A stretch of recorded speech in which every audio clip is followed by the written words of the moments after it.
Hey everyone, this is Mike at Back to Homesteading, off-grid. I told you about a couple of projects I was going to be starting on. I'm out here working on the one with the bricks and stuff, and thought I should take a clip of what I've got done. I forgot the camera, and so what I started doing was leveling blocks. Yesterday I got them squared, so today I'm trying to level them and then I'll re-square. I'll just show you what I'm doing to level the blocks.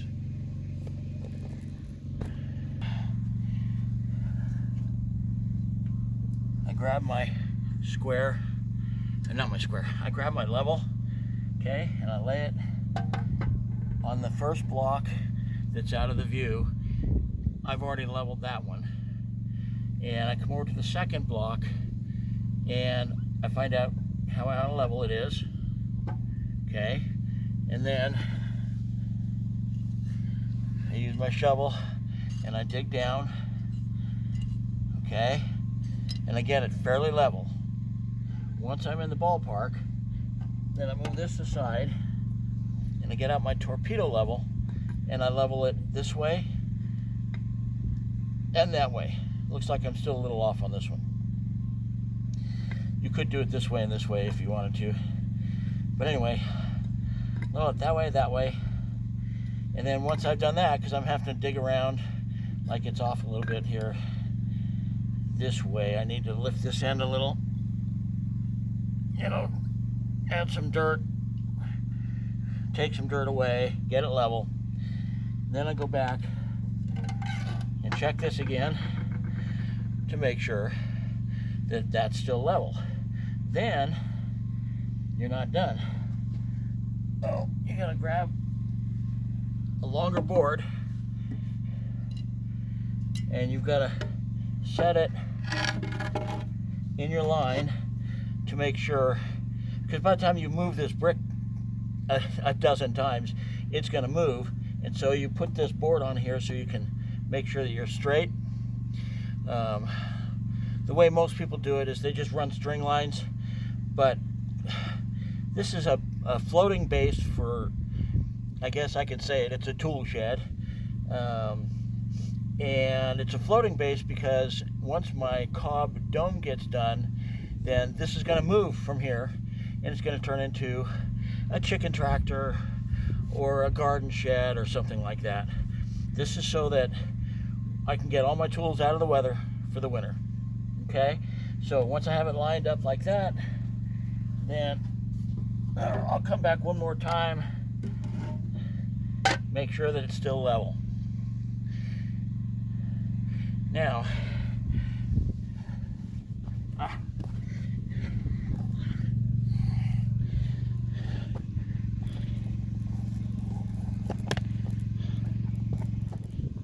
after I get done with that, and I get all the way up here to the corner. Okay, when I get done with these, there's that one, that one's pretty deep. See, that one was really deep. Even though this area looked level, it was that far off. So I'm level all the way there now. Then you get out your handy dandy measuring tape. I don't know if I can do this with one hand or not.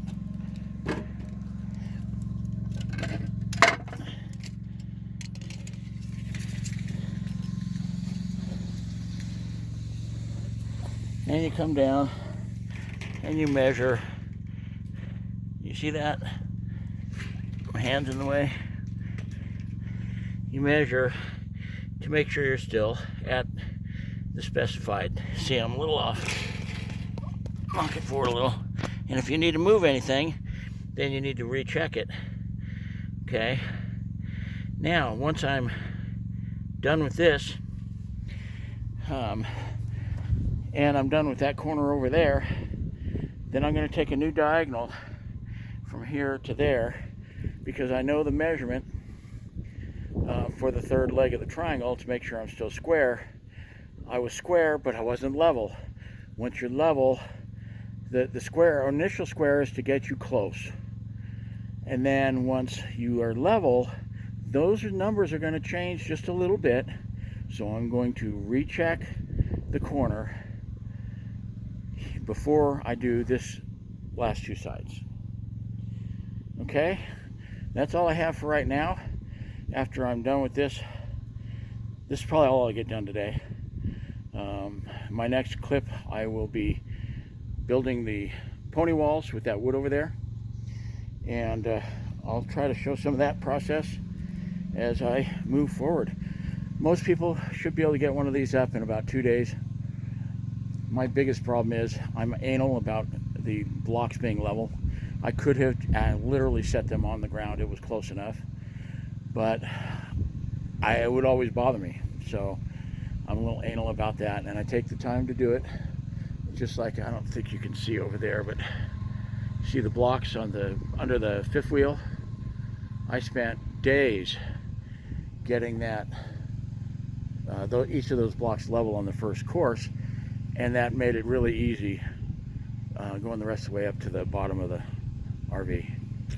All right, thanks for watching. I will either put this in a new clip tomorrow, or I'll add it to this one. I don't know. You'll find out as soon as I do. Thanks. Okay, here we are the next day. Okay, this project could be done in one day, but I have a lot of other things to do, so I can only dedicate a little bit of time. That, plus being old, things like digging this hole here was a little difficult for me. Between my belly and the ground was just rock hard. I ended up having to pour water on it and letting it soak. So you can see my board there that I have on there. That's so that I could test level at 8 feet. And I did that on each of these, going across and also going this way. Well, this way I didn't use the board, I just used the level. And everything is good. It's not perfect. I didn't do that one brick. I don't know if I'm even going to do it because there's no weight on that center portion there. But everything's in the bubble. Some of it's touching the line, but that's acceptable to me on a project like this. So what I'm going to do next year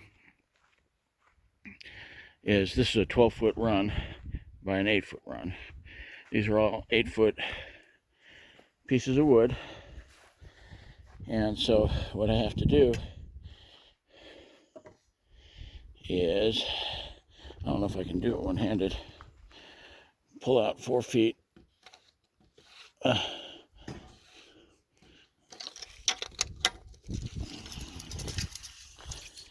Okay, to right there, you see a 4-foot mark. And, oops, dropped my pen. So, I'm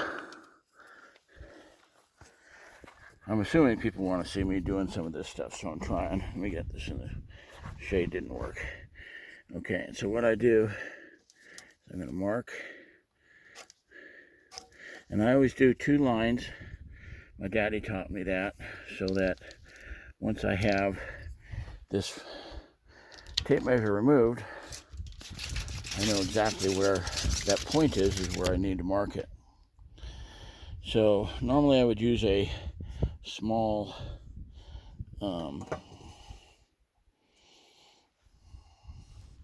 don't know what you call it. I'm getting old. I would use a small ruler to mark this. But because we're in the middle of moving, I'm not sure where it is, so I'm going to use this. I'm going to set this down for a minute and make the mark. Okay, so you didn't see me do that. There's my mark. Then you can cut it however you want. I do know where my circular saw is, so that's how I cut it. The reason I'm cutting this, like I said, is 12 foot. These are 8 foot. They're not stud, they're 8 foot. And so I'm going to take one of these, cut it in half. 8 and 4 is 12. I need 4 of those. And I'll use some of this older wood up on top that's already faded and stuff. I'll use it to splice it together. and that's also where an upright's going to be. So I'll get those cut, and then I'll bring it back and show them to you. Okay, I found it was a triangle. That's what I was trying to come up with. So anyway, I clamped that to there so that it'll make it easier to go a straight line. And I double check and make sure that it's lined up. And then I cut it. It's going to be loud.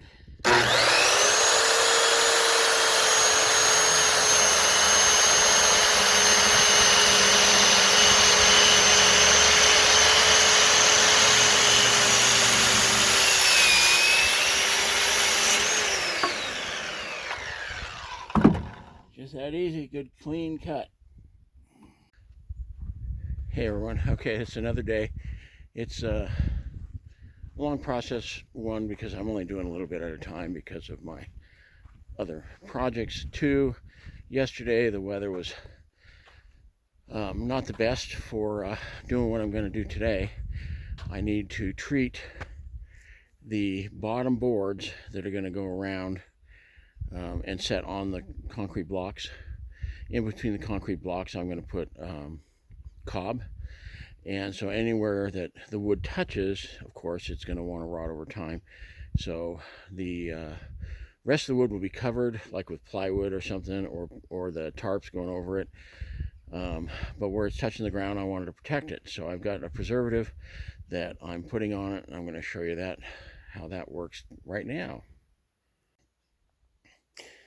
Okay, so I did the one board, test board, and you know, it leaks up the sides. I don't care, it's going to be covered. But this is going to be the bottom, and so I put this preservative on it, and I simply have it in a can over here, and I'm going to see if I can do this while you watch with one hand.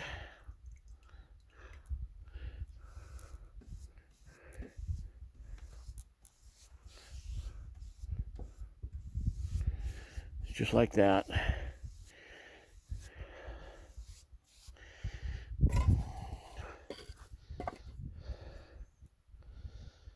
Spill a little bit on the ground, not a big deal.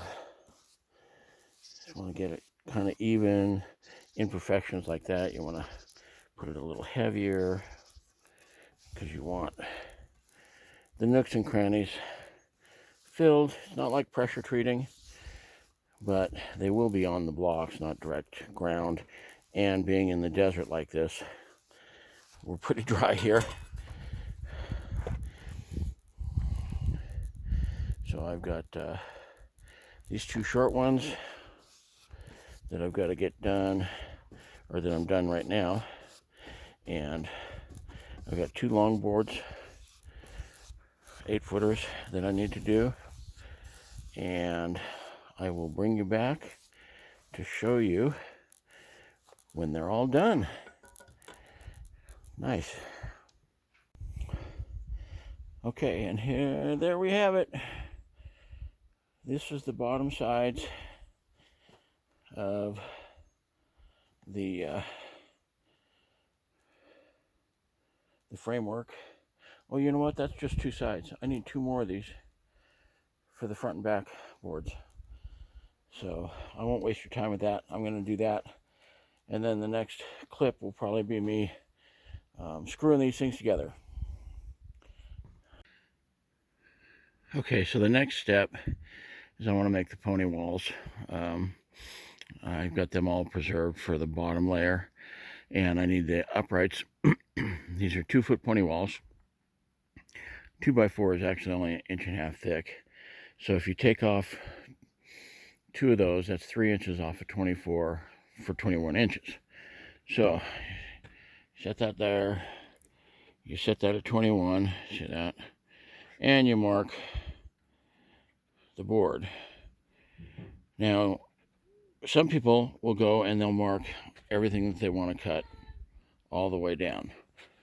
And that would be fine, but you're going to be a little bit off, because when you make that cut, you see that blade?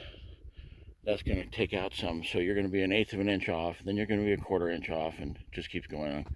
So I always measure and cut one board at a time. I need 2 of those for each side, so that's 2, 4, 6, 8 of those. And then I'm going to need 4 of them that are shorter because of the seam that to get a 12-foot board along the top and the bottom. So I'll cut those and show you what I have afterwards.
And this piece I have left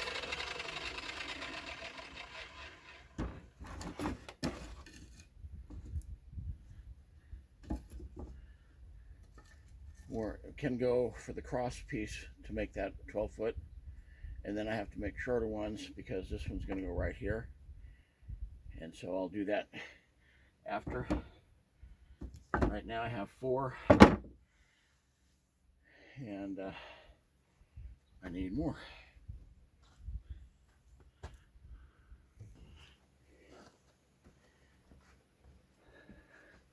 Okay, and so when the table saw is being stupid,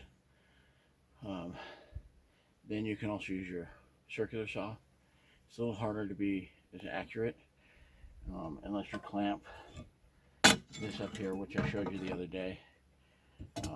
These don't have to be that exact, so I'm just going to go ahead and cut it to the straightest line I can.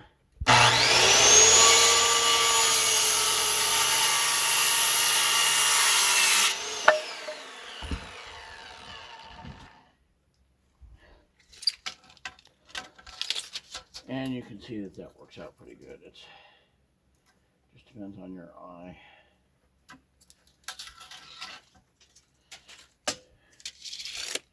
You can always trim it a little if you wanted to.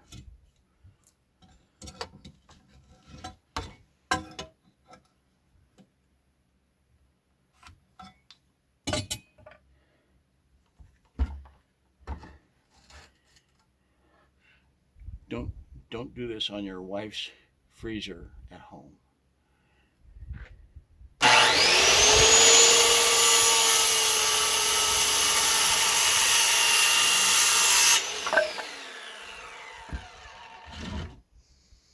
She might get upset with you.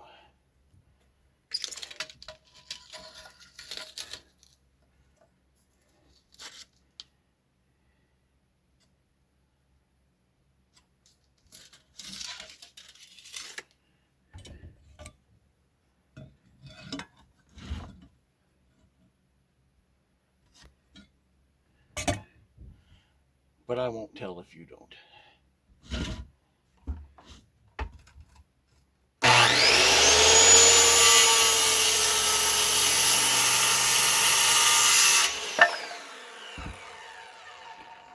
Just like that. I'm going to show you one more thing on this clip, or clips. Okay, I measured that to 21 again. These are going to be the short ones, and it's about 1.5 inches. Looks like I'm a little off. There we go. About 1.5 inches, but I want to be sure that they're all going to be the same, so I measure my 1.5 inches. I mean my 21 inches, and then I put the board that's going to be on top of it, and then I mark right there. That way, if my measurements are off a little bit, it'll still be all equal by the time I get done cutting it. I thought I'd go over something that a lot of people don't realize when they're using a measuring tape. They buy, sorry my shaky hands, they buy a measuring tape and they think it's junk because the end is loose, like this. You see how it moves? Well, there's actually a reason for that, and I'm going to try to show that to you if I can get this thing set up to where I can do it, because I don't think I can do this with one hand and show you properly. So anyway, yeah, this is just kind of a short public service announcement in the middle of my video. Let me set this up. All right, so when you go to measure, you're going to put this end over the edge of what you're doing, and you're going to pull it and mark your 16 inches or whatever you're trying to do. Okay, and that slides forward so that you're right at 0 at the edge of the board. Why does that matter? Well, because you want your measurement to be accurate on this end. But what if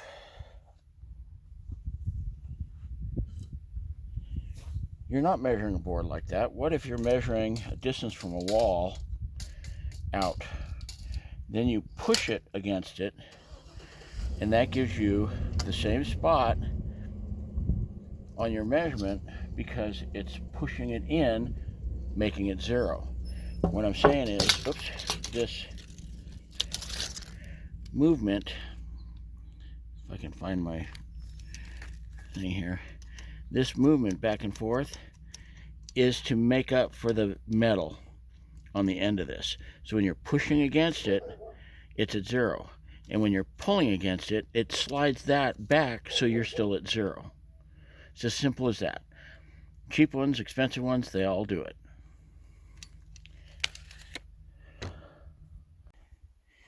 All right, so the next thing I'm going to do is start to put the walls together, the little pony walls.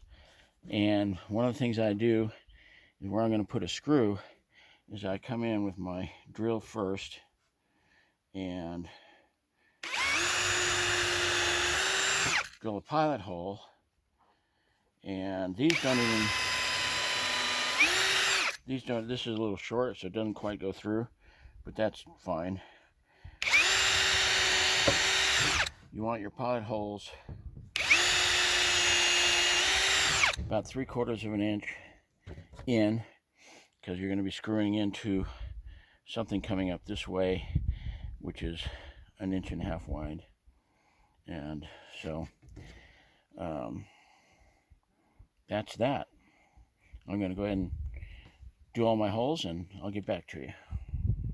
All right, so once I have my pilot holes done, I'm going to take one of my shorter boards. I'm going to put it up underneath it, and I have it supported down below. Line it all up.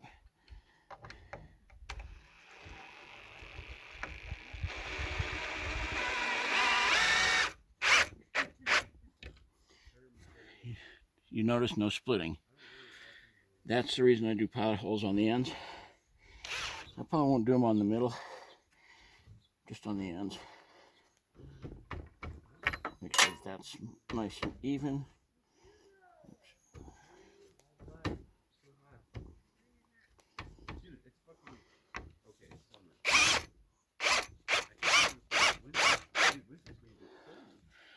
And that's how we do that. I'll do the rest of the board and get back to you. Okay, so here we are with the pony walls done. I'll have to do a 3-4-5 to make sure it's square. It's going to be really close right now. This is going to be the doorway here, and it won't be quite that wide. And then back here you see I've got just the one in the center. It's not going to support any weight.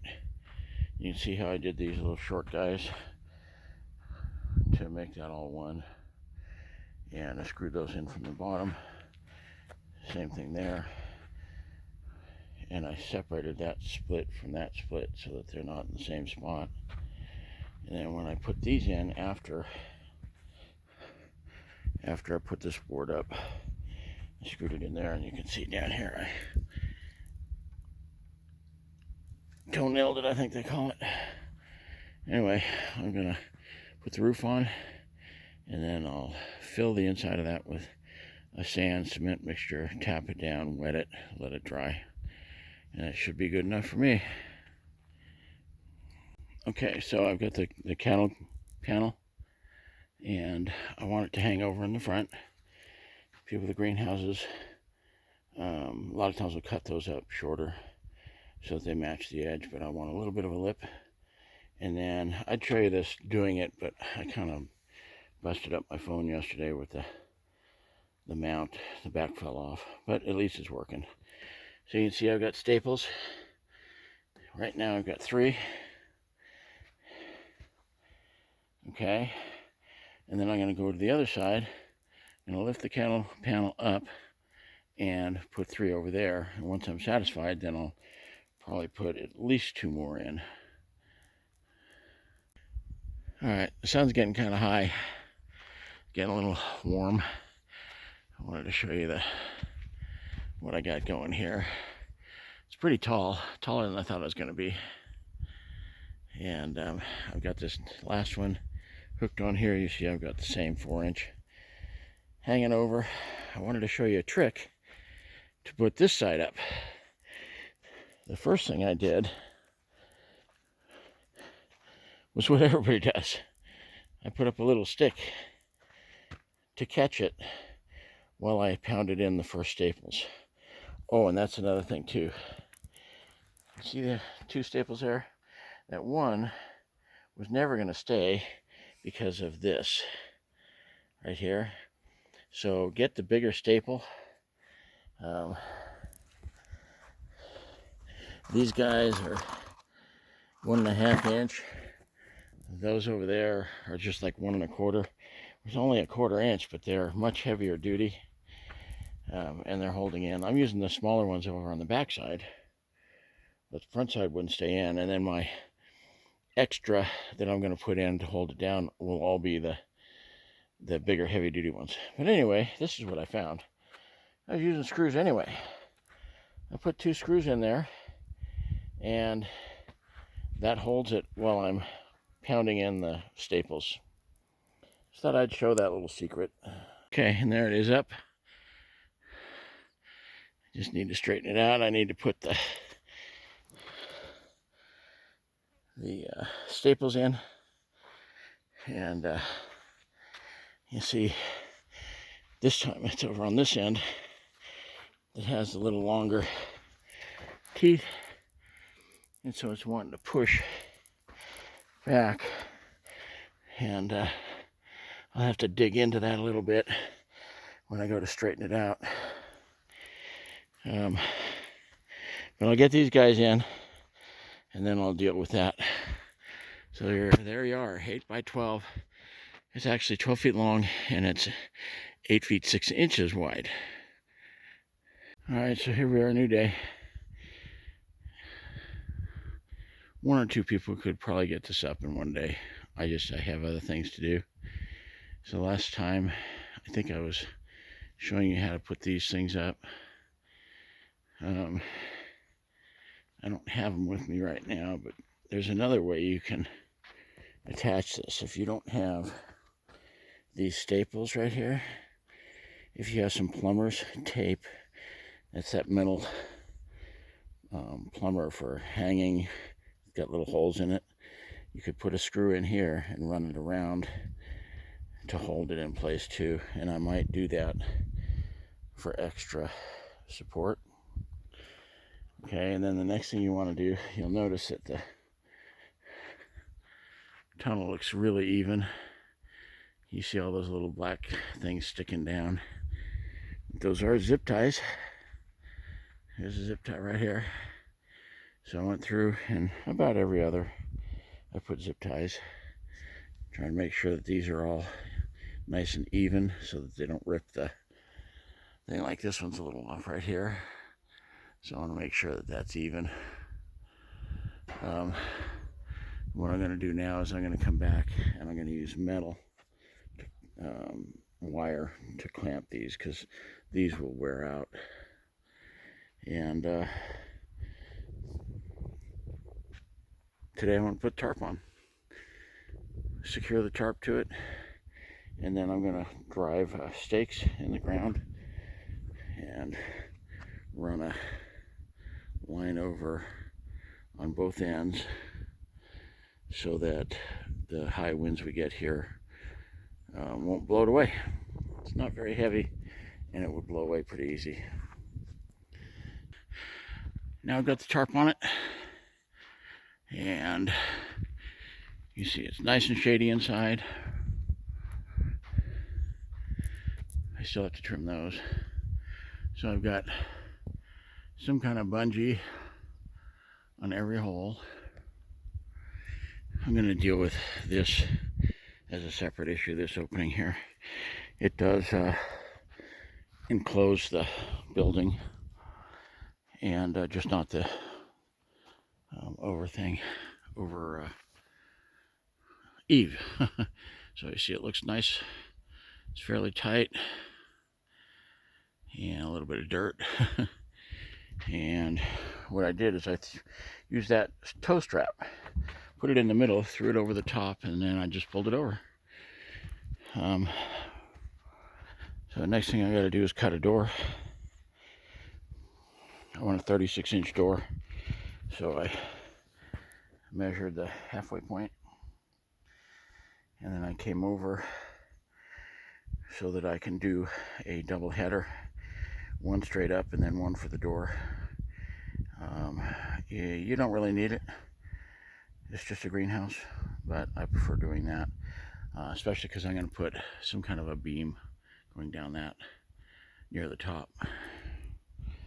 Okay, well, I'm going to get this cut.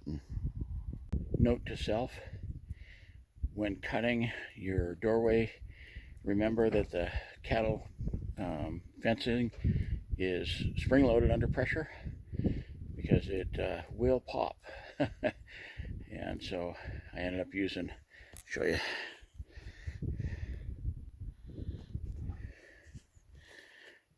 a tie strap to get it back into the line. So remember that, use a tie strap. Well, howdy everyone. It's been a couple of weeks since I did the last clip on this video. It's taken some time. I ran up to Idaho to visit family and had a couple other things going on, but I wanted to show you where we're at on this tool shed. It's not the final, but it's probably going to be the final in this video. So let me turn the camera around and show you what I got. Okay, I've done a little work, obviously, since last time. Ignore the pallets here, they're just laying there. But you can see I built a frame, and I'll put some wood on that. I want to leave some ventilation, so I'll have some screen on there. I did my posts on the four corners, and of course I have to cover that still, the side there. And then I ran rope over the top, and that has helped secure it. We've had some pretty good winds and we're still doing okay with it. Here's my other post, and there's four of them. There's my doorway. I mentioned that I had cut that wrong, so I ended up with just a single frame in there, which is fine. The beams will go up there from front to back.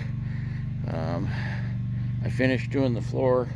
Oh, let me show you. My wife and some friends, they cobbed, so it's ready for me to plaster. And then inside, I had the sand floor, and for temporary for my tool shed, I just threw some plywood down until our dome gets done, and that's going to be my regular shop. So I've got a couple of these shelf units, and I've got a little desk area there, and my big toolbox, my small toolbox. So that's kind of where we are. You see, I didn't even go and clip those zip ties yet. But there's the view out the front. I'm going to do the same thing. I'll get this with a door and with some wood, but I want to leave some ventilation on the two sides for windows. Anyway, thanks for your patience, and I hope that you found this a useful video and that I explained everything well enough. Like and subscribe, blah blah blah.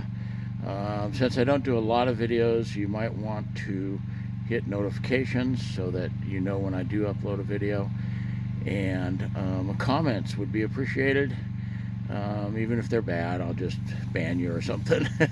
But yeah, give me some comments. It helps the algorithm, blah blah blah. Anyway, you have an awesome day and week, and as we're running into fall here, so I hope that all your gardens harvested well.